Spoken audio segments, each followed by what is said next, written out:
This woman, her father was brutally killed and assassinated by a military dictator, Ziaul Haq, when 93,000 soldiers, they surrendered. That's your military might.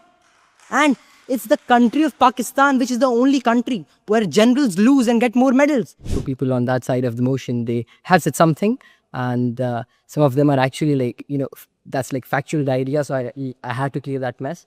So firstly, sir said that there has been a proper attempt to change demography of Kashmir.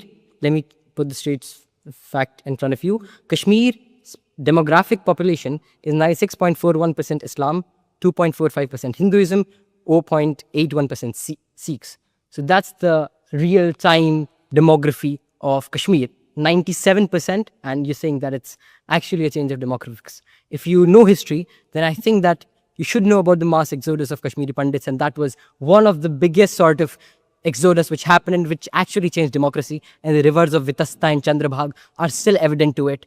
A culture which started from Raj Tarangini of Kalhan and which had thousands of years of history, it got wiped out in a single night, and it happened due to people of extremist beliefs who were funded, who were supported by people sitting on that side of the border.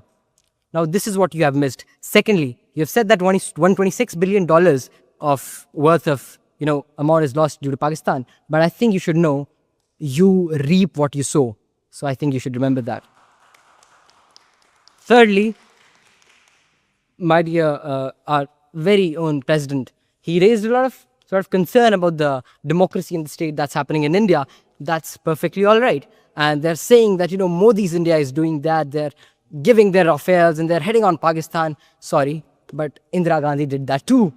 Lal Bahadur Shastri did that too. And especially Mr. Israr Khan Kakarji was talking about the military might of Pakistan. I think you forgot where was that in 1971 when 93,000. How many 93,000? I hope that's a big number. When 93,000 soldiers, they surrendered. That's your military might.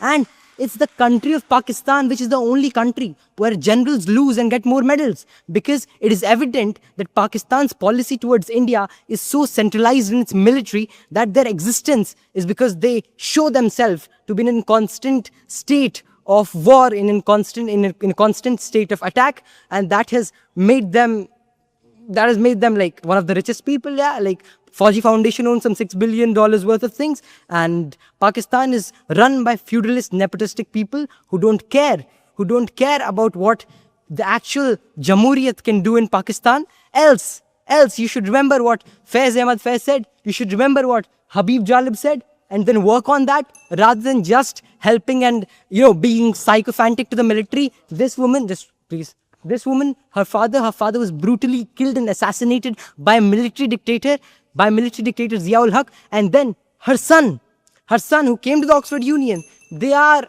in an open agreement with the military. This is not what idealist, this is not what anything sort of means. It's just, okay, yeah, thank you. But